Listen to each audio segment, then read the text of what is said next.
এই ভিডিওটাতে আমরা যে তিনটা প্রসেস পড়ে আসছি, রেপ্লিকেশন, ট্রান্সক্রিপশন, ট্রান্সলেশন, এই তিনটা প্রসেসের একদম তুমি ক্ষুদ্রাতি ক্ষুদ্র জিনিসগুলো জানবে, একদম ক্লিয়ার কনসেপ্ট। তাহলে এই যে আমরা অ্যামিনো অ্যাসিডগুলো বললাম যে জোড়া দিচ্ছি, তোমাদের মনে কি প্রশ্ন আসছে যে অ্যামিনো অ্যাসিডগুলো যে ট্রান্সফার আরএনএ নিয়ে এসে জোড়া দিচ্ছে, এই অ্যামিনো অ্যাসিডটা কোথায় পাইছে ট্রান্সফার আরএনএ কোষের মধ্যে?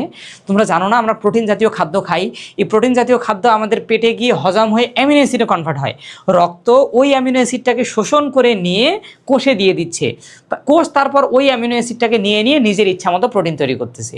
তাহলে মাছে তুমি মাছ খাইছো, মাছের মধ্যে একটা প্রোটিন ছিল, ওই প্রোটিন আর তোমার দেহের প্রোটিন কিন্তু একরকম না, প্রোটিন হাজার ধরনের হয়। এই জন্য আমাদের পরিপাকতন্ত্রকে কি করতেছে, মাছের প্রোটিনটাকে ভেঙে ভেঙে ভেঙে ভেঙে অ্যামিনো অ্যাসিড নামক কাঁচামালগুলোকে আলাদা করে দিচ্ছে। ওই অ্যামিনো অ্যাসিড রক্তে যাওয়ার পরে আমাদের transfer RNA, Messenger RNA amino acid নিচ্ছে আর নিজের মতো করে নিজের প্রয়োজনীয় যে কোনো প্রোটিন তৈরি করতেছে। বিষয়টা এমন, তুমি বাজার থেকে মনে করো একটা মালা নিয়ে কিনে আসছো, পুঁতির মালা। এই মালাটা কিছুদিন পর তোমার ভালো লাগতেছে না, তুমি এখন পুঁতির মালাটাকে ছিঁড়ে পুঁতিগুলোকে আলাদা করছো, এরপর পুঁতিগুলোকে জোড়া দিয়ে দিয়ে দিয়ে নতুন একটা মালা গাঁথছো। Same process. তাহলে মাছের মধ্যে একটা মালা ছিল, পেটে গিয়ে ওই মালাটাকে আমরা ভেঙে ফেলছি, ভেঙে অ্যামিনো অ্যাসিডকে আলাদা করছি। আমাদের কোষ আবার ওই পুঁতি, তার মানে অ্যামিনো অ্যাসিডকে নিয়ে নিজের মতো করে মালা গাঁথতেছে, মানে নিজের মতো করে প্রোটিন তৈরি করতেছে। তাহলে এই যে দেখো, এগুলো হলো অ্যামিনো অ্যাসিডের অণুগুলো। এই অ্যামিনো অ্যাসিডের অণুগুলো ক্ষুদ্রান্তে শোষণ হচ্ছে, হয়ে কোথায় চলে যাচ্ছে? রক্তে চলে যাচ্ছে। এই যে রক্তে যাওয়ার পর এটা একটা ডিএনএ। হ্যাঁ, তাহলে এই যে ডিএনএর মধ্যে কি আছে? জিন। মূলত প্রোটিন তৈরির ক্ষুদ্রতম এককে জিন বলা হয়, ডিএনএর একটা ক্ষুদ্র অংশ হলো জিন। এই জিন দেখো এবার কি হবে, তাহলে তিনটা রিজিয়ন, একটা প্রোমোটার আর একটা টার্মিনেটর। প্রোমোটার মানে যেখানে শুরু হবে ট্রান্সলেশন, টার্মিনেটর মানে যেখানে শেষ হবে ট্রান্সলেশন। এবং এই জিনটাই একটা প্রোটিন তৈরির কাজে হেল্প করবে। কি তৈরি করবে? প্রোটিন তৈরি করবে।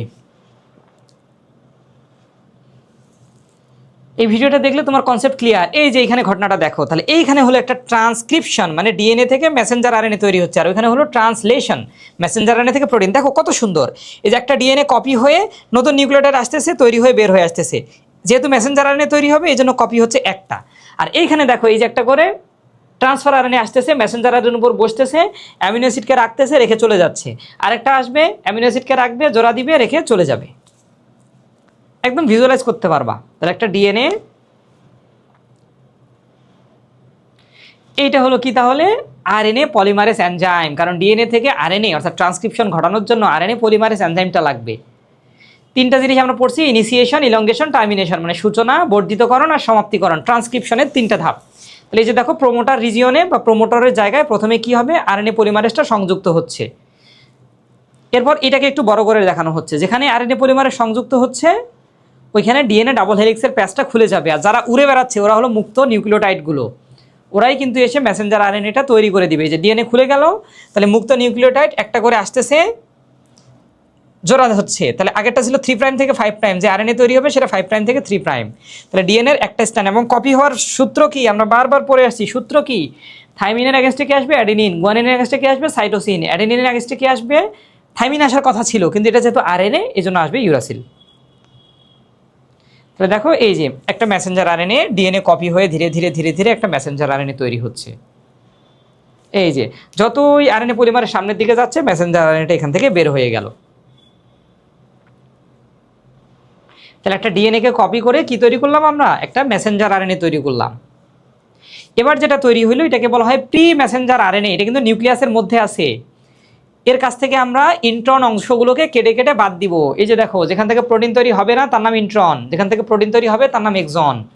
তাহলে স্প্লাইসিওসোম নামক এনজাইম এসে ইন্ট্রনগুলোকে কেটে বাদ দিয়ে দিবে। ইন্টারেস্টিং না অনেক? তাহলে দেখো আমরা কি করব, ইন্ট্রনগুলোকে কেটে বাদ দিয়ে দিব এবং মাথার মধ্যে একটা কি পড়বে? একটা পেছনে লেস আর সামনে একটা টুপি। এই যে দেখো, স্প্লাইসিওসোম নামক এনজাইম এসে কি করতেছে? ইন্ট্রনটাকে কেটে বাদ দিয়ে দিচ্ছে, দিয়ে এক্সন দুইটাকে জোড়া লাগাই দিল। এটাকে বলা হয় স্প্লাইসিওসোম নামক এনজাইমের একটা গ্রুপ। ইন্ট্রন বাদ থাকলো কে?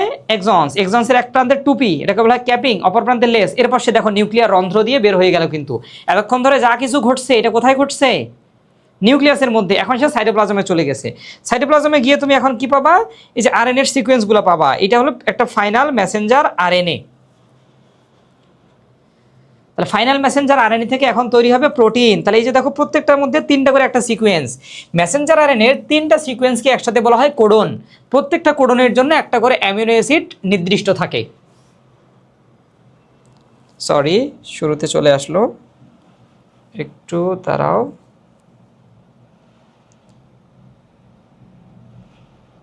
তাহলে এখানে ছিলাম আমরা। তাহলে 3টা নিউক্লিওটাইডকে আমরা কি বলতেছি? একটা কোডন বলতেছি।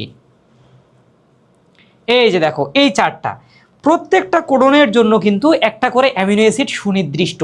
তাহলে মেসেঞ্জার আরএনএতে কি কোডন আছে তার উপরে নির্ভর করবে কি অ্যামিনো অ্যাসিড। যেমন আমরা একটু আগে জেনে আসলাম না, AUG কোডনটা যদি থাকে, এই AUG কোডনটা হলো স্টার্ট কোডন। তাহলে দেখো এখানে এই যে AUG কোডনটা স্টার্ট কোডন। ঠিক একইভাবে যদি ইউ থাকে, এটা ফিনাইল অ্যালানিন নামক একটা অ্যামিনো অ্যাসিড আনবে। যদি ইউএ থাকে, লিউসিন নামক একটা অ্যামিনো অ্যাসিড। এরকম অনেকগুলো amino acid, leucine, lysine, isoleucine, এগুলো তোমাদের এখন জানার লাগবে না, থ্রিওনিন।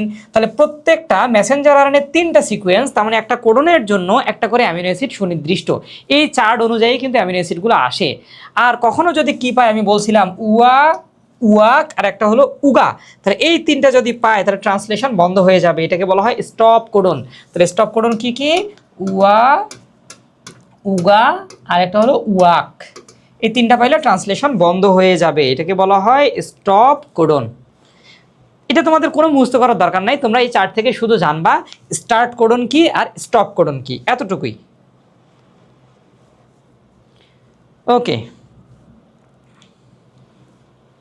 তাহলে এই যে একটা মেসেঞ্জার আরএনএ, ওর সাথে এসে সংযুক্ত হবে কি? তাহলে এই যে দেখো কোথায় শুরু হবে ট্রান্সলেশনটা, যেখানে AUG অর্থাৎ আগস্ট থাকবে, আর কোথায় শেষ হবে? যেখানে উয়াক থাকবে। তাহলে এই যে প্রথমে এখানে এসে কে যুক্ত হলো? রাইবোজোমের ছোট ইউনিটটা। তার মানে যদি আদিকোষ হয় তাহলে এটা হলো 30S। কে আসবে? ট্রান্সফার আরএনএ, মাথায় করে কি নিয়ে আসবে? Amino acid. এই প্রান্তটা ট্রান্সফার আরএনএর অ্যান্টিকোডন প্রান্ত, যেটা মেসেঞ্জার আরএনএর উপর বসবে। তাহলে মেসেঞ্জার আরএনএটাকে বলা হচ্ছে কোডন, ট্রান্সফার আরএনএর এই প্রান্তটাকে বলা হচ্ছে অ্যান্টিকোডন। দেখো কিভাবে বসছে। তাহলে যখন মেসেঞ্জার আরএনএতে ছিল AUG, যখন মেসেঞ্জার আরএনএতে ছিল AUG, তার মানে কোডনে ছিল AUG, অ্যান্টিকোডনে থাকতে হবে তার কমপ্লিমেন্টারি। তাহলে অ্যাডেনিনের অ্যাগেনস্টে ইউরাসিল, ইউরাসিলের অ্যাগেনস্টে অ্যাডেনিন, গুয়ানিনের অ্যাগেনস্টে সাইটোসিন। আদার্স কিন্তু কোনোভাবেই অন্য কোনো নিউক্লিওটাইড, অন্য কোনো ট্রান্সফার আরএনএ এখানে বসতে পারবে না, না, না। শুধু কোডনে যা আছে অ্যান্টিকোডনে তার কমপ্লিমেন্টারি বেস পেয়ারটাই থাকতে হবে, আদারওয়াইজ বসতে পারবে না। এরপরে দেখো, তাহলে আসতেছে ট্রান্সফার আরএনএ এসে বসলো,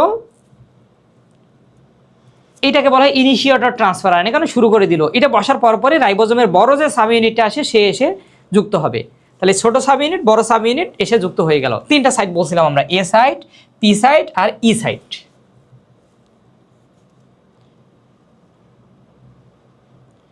তাহলে A, P আর একটা হলো E। A সাইড দিয়ে আসবে, P সাইডে বসবে, E সাইড দিয়ে বের হয়ে যাবে। তাহলে আরেকটা ট্রান্সফার আরএনএ আসবে, এসে পরের 3টা বেস পেয়ারে বসবে। কিভাবে বসবে? এর কোডনে যা থাকবে এর অ্যান্টিকোডনে উল্টা থাকতে হবে, মানে কমপ্লিমেন্টারি থাকতে হবে। তাহলে কোডন অ্যান্টিকোডন মিল থাকতে হবে।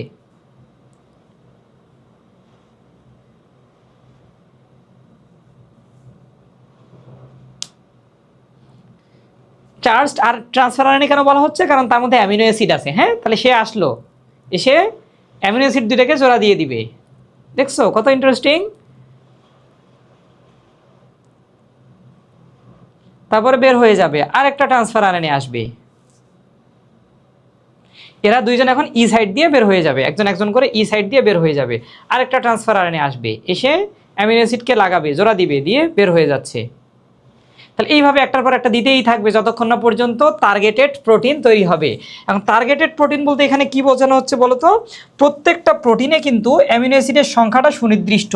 মনে করো যদি 51টা অ্যামিনো অ্যাসিড থাকে তখন তৈরি হয় ইনসুলিন নামক একটা প্রোটিন। তাহলে ইনসুলিন যদি তৈরি করতে চায় তাহলে 51টা অ্যামিনো অ্যাসিড জোড়া দিবে। মনে করো গ্লোবিনের মধ্যে 1 লাখ অ্যামিনো অ্যাসিড থাকে, তাহলে গ্লোবিন তৈরি করতে চাইলে 1 লাখ অ্যামিনো অ্যাসিডকে জোড়া দিবে।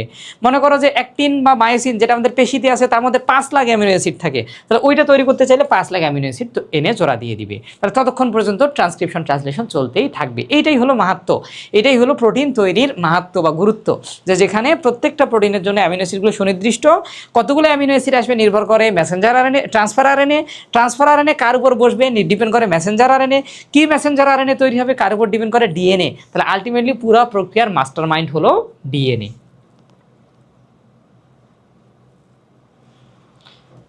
ওকে, তাহলে আরও শুরুতে চলে আসছে আমাদের শেষ, এটা আর তেমন কোনো কিছু নাই, জাস্ট শেষের দিকে একটু দেখে নাও যে নতুন করে আসতেছে এইভাবে প্রোটিনগুলো তৈরি হচ্ছে। তাহলে এই যে প্রোটিন অনেকগুলো অ্যামিনো অ্যাসিডের সমন্বয়ে তৈরি হয়েছে, দেখো একটা প্রোটিন তৈরি হয়েছে।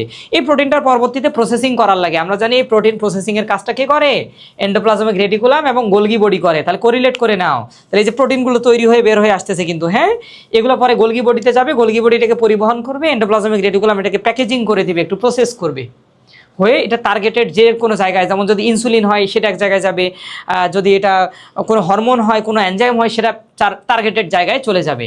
তাহলে দেখো কি করতেছে, যে গোলগি অ্যাপারেটাস একে দিক নির্ধারণ করতেছে এবং প্লাজমা মেমব্রেন ক্রস করে এই প্রোটিনটা তার নির্দিষ্ট সুনির্দিষ্ট জায়গায় চলে যাবে। আশা করি তাহলে তোমরা ক্লিয়ারলি বুঝতে পারছো।